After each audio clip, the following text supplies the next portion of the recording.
En el corazón de un bosque olvidado, bajo la sombra de un roble milenario, se extendía un imperio diminuto, pero bullicioso en el hormiguero de las Formica rufa, las hormigas rojas de la madera. Su reina, la sabia y anciana Elara, sentía la llegada del otoño en el aire, un presagio de frío y escasez que hacía eco en los túneles de su reino. Cada año, la supervivencia dependía de una carrera contra el tiempo, recolectar suficientes provisiones para soportar el largo y crudo invierno. Este año, sin embargo, algo era diferente. La sequía del verano había mermado las fuentes de alimento habituales. Los pulgones, sus preciados rebaños de ganado, apenas producían melaza. Las semillas y los restos de frutas eran escasos, y la competencia por cada migaja era feroz. La reina Elara convocó a su consejo de guerra. Sus generales, liderados por el valiente y astuto general Máximos, se reunieron en la Cámara Real, sus antenas vibrando con preocupación. «El invierno se acerca», proclamó la reina,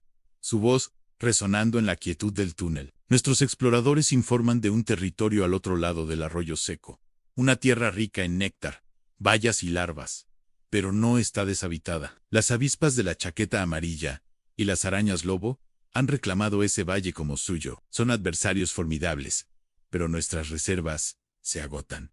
No tenemos otra opción». Máximas, un veterano de innumerables escaramuzas, dio un paso al frente. «Majestad, mis legiones están listas. Marcharemos al amanecer. Cada grano de azúcar, cada gota de néctar que aseguremos será una victoria para nuestro pueblo. Lucharemos con la fuerza de 1000 hormigas por la supervivencia de nuestro hormiguero». Así comenzó la gran expedición. Miles de hormigas obreras y soldados, una marea roja y negra, se pusieron en marcha. Cruzar el lecho del arroyo seco fue su primer desafío. El sol abrasador convertía las piedras en brasas, pero la disciplina y la determinación las impulsaban hacia adelante. Finalmente, llegaron al borde del valle prometido. El aroma dulce de las flores silvestres y las bayas maduras llenaba el aire, una promesa de salvación. Pero la bienvenida no fue amistosa. Un zumbido amenazador anunció la llegada de los primeros centinelas en las avispas de la chaqueta amarilla. Eran guerreros aéreos, veloces y armados con aguijones venenosos. Se lanzaron en picado, atacando a las hormigas exploradoras. La batalla comenzó de inmediato. Máximos, observando desde una hoja alta, dio la orden. «Formación de escudo. Arqueras, a vuestros puestos». Las hormigas soldado más grandes se agruparon, levantando sus cabezas y mandíbulas para formar una barrera protectora, mientras que las hormigas especializadas en lanzar ácido fórmico apuntaban hacia el cielo. Un chorro preciso de ácido alcanzó el ala de una avispa, haciéndola caer en espiral.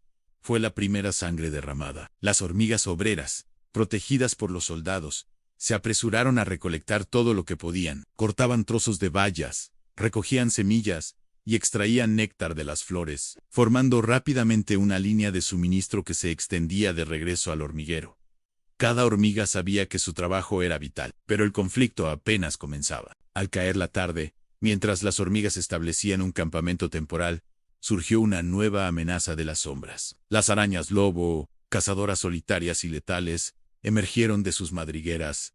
Eran gigantes en comparación, rápidas y silenciosas. Una araña se abalanzó sobre un grupo de obreras, sus colmillos goteando veneno. Maximus no dudó. «Rodeadla. ¡Atacad las patas!». Liderando la carga él mismo, se lanzó contra el monstruo de 8 patas. Las hormigas, trabajando en perfecta sincronía, treparon por las patas de la araña, mordiendo sus articulaciones vulnerables.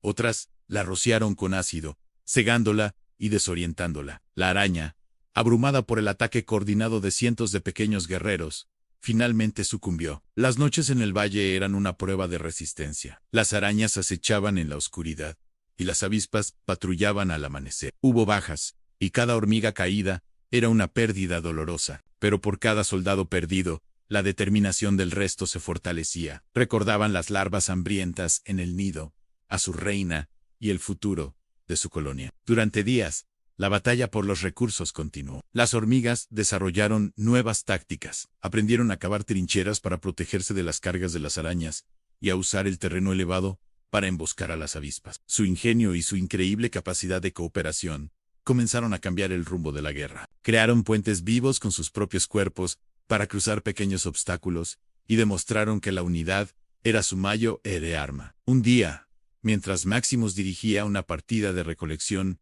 Cerca de un arbusto de bayas particularmente grande, se encontró con el nido principal de las avispas, una intrincada fortaleza de papel colgada de una rama. Sabía que mientras el nido estuviera allí, sus enemigos nunca dejarían de atacar. Debían tomar una decisión audaz. Esa noche, bajo la luz de la luna, Maximus lideró una fuerza de élite en una misión casi suicida. Su plan no era destruir el nido, sino crear una distracción masiva. Un grupo de hormigas comenzó a debilitar la rama que sostenía el nido, mientras que otro grupo transportaba savia pegajosa de pino para bloquear la entrada principal. Al mismo tiempo, el grueso de su ejército lanzaba un ataque sorpresa en el otro extremo del valle, atrayendo a la mayoría de las avispas guerreras. El plan funcionó a la perfección. Mientras las avispas se apresuraban a defenderse del falso ataque, la rama que sostenía su nido se partió, enviando la fortaleza de papel al suelo. El pánico se apoderó de las avispas. Con su hogar dañado y su entrada bloqueada, su organización se desmoronó. Aprovechando el caos, las hormigas lanzaron su asalto final, no para aniquilar, sino para asegurar su victoria y el paso seguro. Las avispas, desmoralizadas y desorganizadas, se retiraron para proteger a su reina y sus larvas. El valle, finalmente, estaba en manos de las hormigas. Con el camino despejado, la operación de recolección se aceleró. Durante los siguientes días, una corriente interminable de hormigas transportó una cantidad de alimentos sin precedentes de regreso a su hormiguero. Los graneros subterráneos, antes peligrosamente vacíos, ahora rebosaban de semillas, trozos de frutas secas y cristales de azúcar. Cuando las primeras heladas blanquearon el suelo del bosque, la última hormiga obrera regresó al calor del hormiguero. La entrada fue sellada, protegiéndolos del frío implacable que se avecinaba. En el interior, la colonia celebró. Habían enfrentado a enemigos aterradores y habían triunfado. La reina Elara se dirigió a su pueblo una vez más este invierno. Cuando comamos de estas provisiones, recordemos a los valientes que no regresaron. Recordemos la fuerza que encontramos en la unidad y el sacrificio. Hemos asegurado nuestro futuro, no solo con nuestras mandíbulas, sino con nuestro coraje y nuestro ingenio. Somos las hormigas rojas de la madera, y hemos sobrevivido en la oscuridad y el calor del hormiguero, mientras el viento invernal aullaba afuera. Una nueva generación de hormigas escuchaba las historias del general Maximus y la gran expedición al valle. Aprendieron que la supervivencia no era solo una cuestión de fuerza, sino de inteligencia, cooperación y una voluntad inquebrantable de luchar por el bien común. Y así, la leyenda de su heroica lucha se convirtió en parte del legado de su imperio, un cuento que se contaría durante muchas generaciones por venir. Gracias por acompañarnos en esta increíble historia de supervivencia. Si te fascinó el mundo de estas pequeñas guerreras, no olvides darle like al video y suscribirte para más aventuras del reino animal. Nos vemos en la próxima. Laura había construido un muro alrededor de su corazón, ladrillo por ladrillo.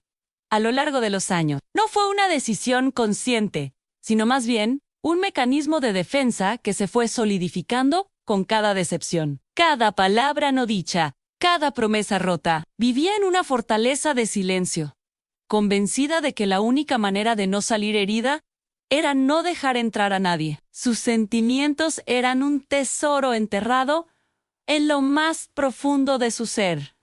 Un mapa que solo ella conocía y que había decidido olvidar. Para Laura, el mundo era un escenario lleno de actores que interpretaban un papel. Desconfiaba de las sonrisas, pues las veía como máscaras, de las palabras amables, pues las sentía como un preludio a una petición. Cada día era una repetición del anterior. Despertaba, se preparaba para la batalla diaria, de interactuar lo mínimo indispensable. Iba a su trabajo, donde sus conversaciones eran puramente funcionales, y regresaba a la soledad reconfortante de su apartamento. Sus compañeros de trabajo la describían como reservada, eficiente, pero distante. Nadie conocía sus sueños, sus miedos, ni siquiera su comida favorita. Laura se había vuelto una experta en ser invisible a plena vista. La ciudad, con su bullicio y su constante movimiento, era para ella un ruido de fondo. Veía a las personas reír en los cafés, a las parejas pasear de la mano por el parque, a los amigos compartir secretos en una esquina, y sentía una punzada de algo que no se atrevía a nombrar. ¿Era envidia? ¿Nostalgia de algo que nunca tuvo? Se convencía a sí misma de que era mejor así, que la soledad era sinónimo de paz, de control, pero en las noches, Cuando el silencio de su apartamento se hacía ensordecedor, la duda la asaltaba.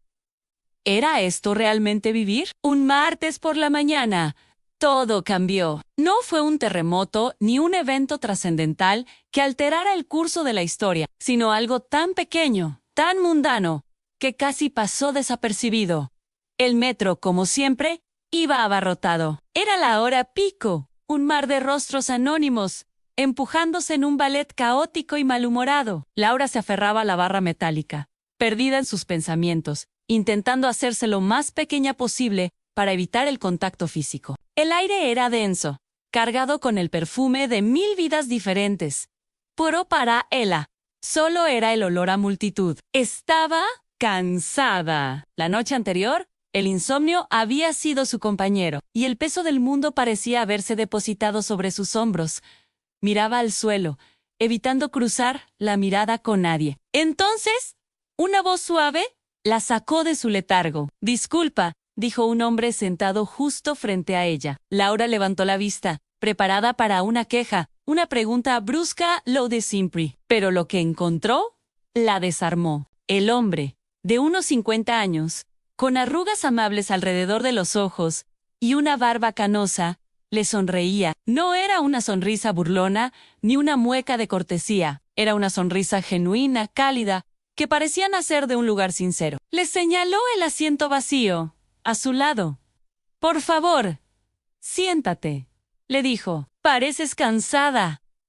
Laura se quedó paralizada por un instante. Su mente, programada para la desconfianza, buscó un motivo oculto. Quería algo a cambio. Era una trampa, pero sus ojos no reflejaban nada más que una simple y pura amabilidad. Dudó, pero sus piernas, agradecidas, la llevaron a aceptar la oferta.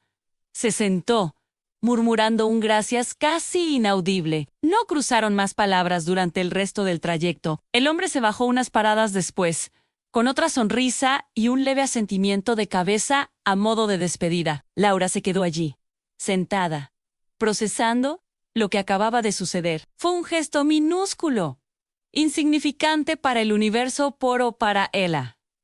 Fue como si alguien hubiera encendido una luz en la habitación más oscura de su fortaleza. Ese pequeño acto de bondad, sin esperar nada a cambio, de un completo desconocido, empezó a resquebrajar el muro que con tanto esmero había construido. Por primera vez en mucho tiempo, no se sintió como una extraña en un mundo hostil, sino como parte de algo. Ese hombre no la conocía, no sabía de sus miedos ni de su soledad, pero la vio su cansancio, y en lugar de ignorarlo, decidió actuar. Esa tarde, en el trabajo, algo en ella había cambiado. Durante la pausa para el café, en lugar de refugiarse en su escritorio con el móvil, se quedó en la cocina común. Escuchó a Ana, una de sus compañeras, hablar con frustración sobre los problemas que tenía para que su hijo pequeño comiera verduras. Normalmente, Laura habría desconectado, considerando esa conversación un ruido irrelevante. Pero ese día, escuchó de verdad. Recordó que su sobrino había pasado por una fase similar. Sin pensarlo demasiado, se acercó. «Perdona que me meta», dijo. Y Ana la miró sorprendida. «¿Mi hermana?» Tuvo el mismo problema. Probó a hacer purés de colores y a darle formas divertidas a las verduras con moldes de galletas. A veces funcionaba. Ana la miró con genuino interés. «¿De verdad? ¡Qué buena idea! No se me había ocurrido». Charlaron durante unos minutos. Mazán fue una conversación trivial sobre brócoli y zanahorias. Pero para Laura fue monumental. Había compartido algo personal. Había ofrecido ayuda. Y la respuesta no había sido el rechazo o la indiferencia, sino la gratitud. Al volver a su escritorio, se sintió extrañamente ligera. Aquel fue el primer paso. Empezó a practicar lo que llamó la escucha activa. Se propuso prestar atención a las pequeñas historias que flotaban a su alrededor. Escuchó al conserje de su edificio hablar con orgullo de su nieta, que acababa de graduarse. Escuchó a la cajera del supermercado suspirar de alivio porque por fin llegaba el fin de semana. Dejó de ver a las personas como obstáculos o decorado y empezó a verlas como protagonistas de sus propias vidas, complejas y fascinantes. Un día, se atrevió a Mazán. Vio a un turista en su barrio mirando un mapa con cara de confusión. El antiguo instinto de Laura le gritaba que siguiera de largo, que no era su problema. Pero la nueva Laura, la que recordaba la sonrisa amable del metro, se detuvo. ¿Necesitas ayuda?, le preguntó en un inglés titubeante. El turista, un joven con una mochila enorme, la miró con un alivio inmenso. Resultó que buscaba un pequeño museo de arte local. Laura no solo le indicó el camino, sino que, como iba en la misma dirección, lo acompañó durante un par de calles. Hablaron sobre sus ciudades, sabrá el arte, sobre el viaje. Cuando se despidieron, el joven le dio las gracias con tanto entusiasmo que Laura sintió una calidez que la acompañó todo el día. Poco a poco, su mundo se expandió. La empatía, esa cualidad que había enterrado bajo capas de cinismo, floreció. Entendió que conectar no significaba necesariamente contar sus secretos más profundos a todo el mundo. Conectar podía ser tan simple como sonreír a un extraño, preguntar ¿cómo estás?, y realmente querer saber la respuesta, u ofrecer un asiento a alguien que parece cansado. Comenzó a ver la belleza en la vulnerabilidad. Descubrió que compartir una pequeña preocupación no la hacía más débil, sino más humana. Se dio cuenta de que la mayoría de la gente no buscaba herir, sino que, como ella, solo intentaban navegar por la vida lo mejor que podían. El muro de Laura no se derrumbó de la noche a la mañana. Fue un proceso lento de demolición, quitando un ladrillo cada día. Un ladrillo al aceptar un café con sus compañeros de trabajo. Otro al llamar a un viejo amigo con el que había perdido el contacto. Otro más al ofrecerse voluntaria en un comedor social de su barrio. Allí, en el comedor, conoció historias de vida que la conmovieron hasta lo más profundo. Personas que lo habían perdido todo, pero que aún conservaban la capacidad de reír y de agradecer un plato de comida caliente. Sirviendo sopa y pan, Laura entendió la lección más importante. A la fuerza no reside en no necesitar a nadie, sino en reconocer que todos nos necesitamos mutuamente. La verdadera fortaleza está en la empatía, en la capacidad de ponerse en el lugar del otro y actuar en consecuencia. Aquel hombre del metro nunca supo el impacto que tuvo su pequeño gesto. Probablemente lo olvidó 5 minutos después, pero para Laura fue el catalizador que cambió su vida. Le enseñó que una simple sonrisa, una palabra amable, un acto desinteresado de bondad puede tener un poder transformador. Puede ser la llave que abra la puerta de una fortaleza y deje entrar la luz. Laura sigue siendo una persona reservada por naturaleza, pero ya no vive atrincherada. Su mundo ya no es gris y silencioso, ahora está lleno de los colores y los sonidos de las vidas con las que se cruza. Ha aprendido que cada persona que encontramos es un universo entero, con sus propias galaxias de alegrías y sus agujeros negros de dolor, y que la magia de vivir consiste en atreverse a explorar esos universos, aunque sea por un breve instante. Todo gracias a una sonrisa y un asiento libre en un vagón de metro abarrotado. Una pequeña chispa de humanidad que fue suficiente para incendiar un bosque de soledad. Gracias por acompañarme en esta historia. Si te ha gustado, no olvides darle a like, suscribirte y compartirla. A veces, un pequeño gesto puede cambiarlo todo. Nos vemos en el próximo video.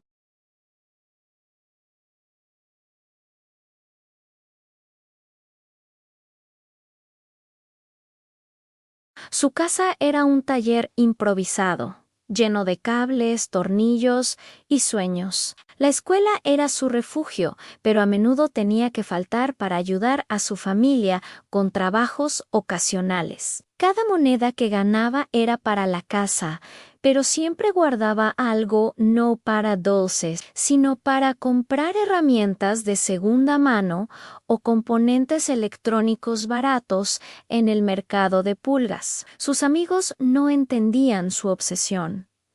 ¿Por qué pierdes el tiempo con esa chatarra?, le decían.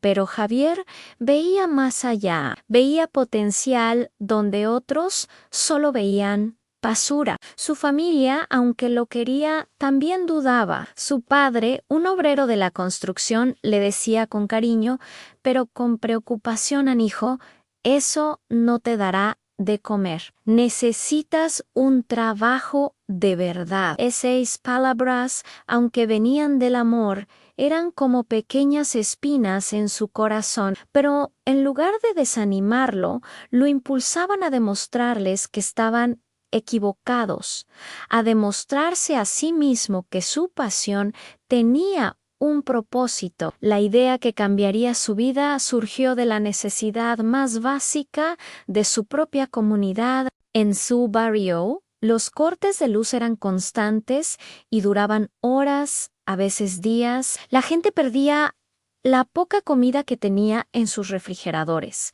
Los niños no podían hacer sus deberes y la vida se paralizaba al caer la noche. Las velas eran caras y peligrosas, y los generadores de gasolina un lujo inalcanzable y ruidoso.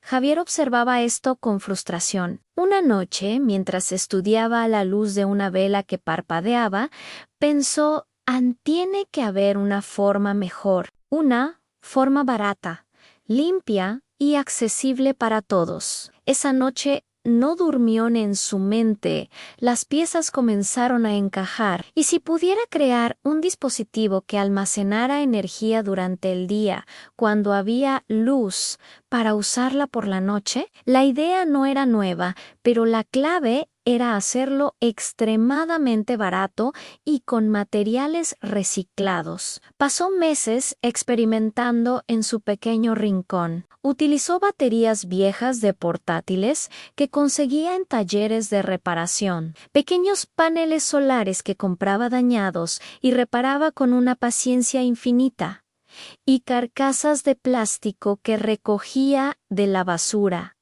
Fracasó una y otra vez. Hubo pequeños incendios, cortocircuitos que lo dejaron a oscuras y momentos de profunda desesperación en los que estuvo a punto de rendirse. Recuerdo que me contó una vez que en su punto más bajo se sentó en medio de su desorden de cables y pensó en las palabras de su padre.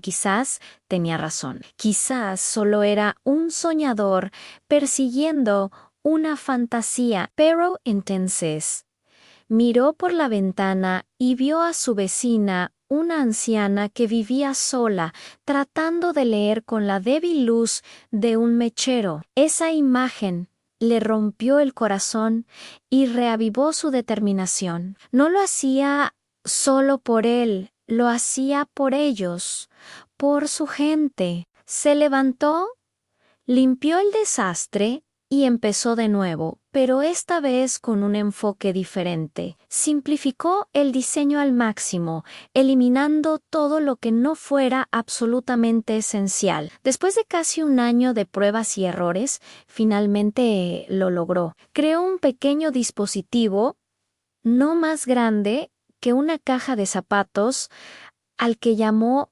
Luz Eterna. Era una maravilla de la simplicidad. Tenía un pequeño panel solar conectado a una serie de baterías recicladas y varias salidas USB para cargar teléfonos y conectar bombillas LED de bajo consumo. Durante el día se dejaba al sol y por la noche podía proporcionar luz y energía durante más de 8 horas. Y lo más increíble, el costo de fabricación de cada unidad era ridículamente bajo, menos de lo que costaba una cena para 2 en un restaurante modesto. El primer prototipo se lo regaló a su vecina, la anciana. Al día siguiente, ella lo esperó en la puerta con lágrimas en los ojos.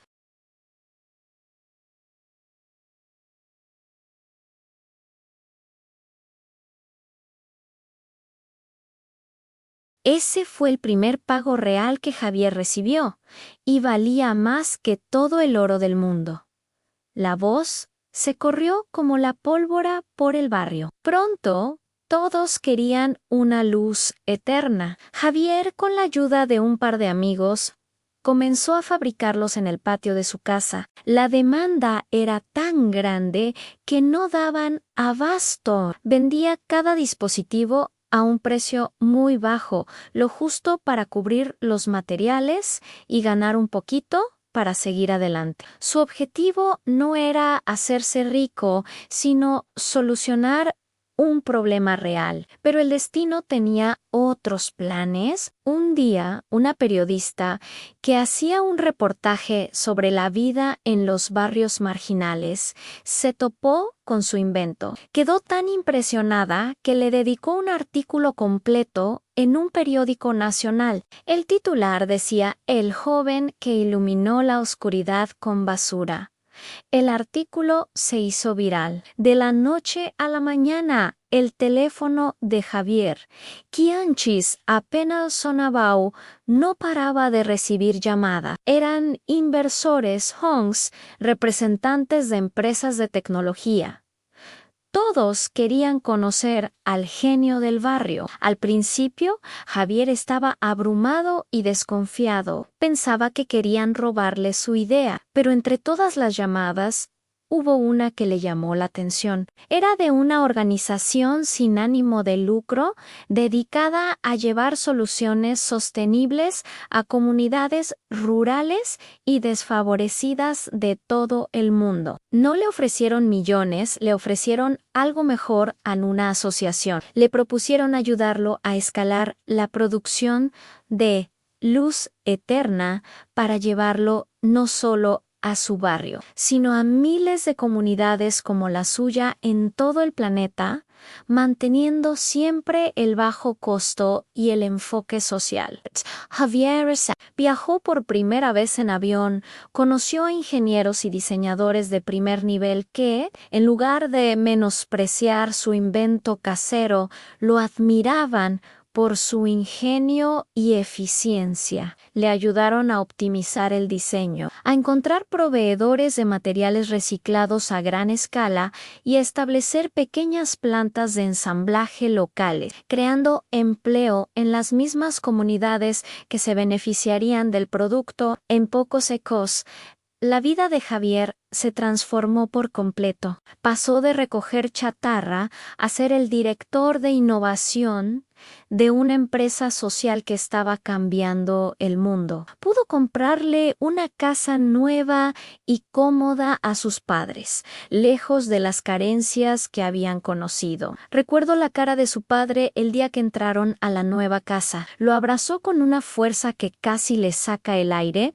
y le dijo al oído: "Estaba equivocado, hijo. Tu chatarra no solo te dio de comer a ti, está iluminando el mundo. Estoy tan orgulloso de ti". Hoy, Javier sigue siendo el mismo joven, humilde y curioso de siempre, aunque ahora viaja por el mundo dando charlas e inspirando a otros jóvenes a que nunca renuncien a sus ideas, por muy locas que parezcan. Su historia nos enseña que el verdadero valor no está en lo que tienes, sino en lo que eres capaz de crear. Nos demuestra que la necesidad es la madre de la invención y que a veces las soluciones más grandes a los problemas más complejos se encuentran en los lugares más inesperados, en la mente de alguien que se atrevió a ver luz en medio de la oscuridad. Así que la próxima vez que veas un problema, no te quejes. Pregúntate: ¿cómo puedo solucionarlo? Quizás dentro de ti también vive un inventor, esperando la oportunidad para brillar. Gracias por acompañarnos en esta increíble historia. Si te ha inspirado, no olvides darle al like, compartirla y suscribirte para no perderte más relatos como este. Hasta la próxima.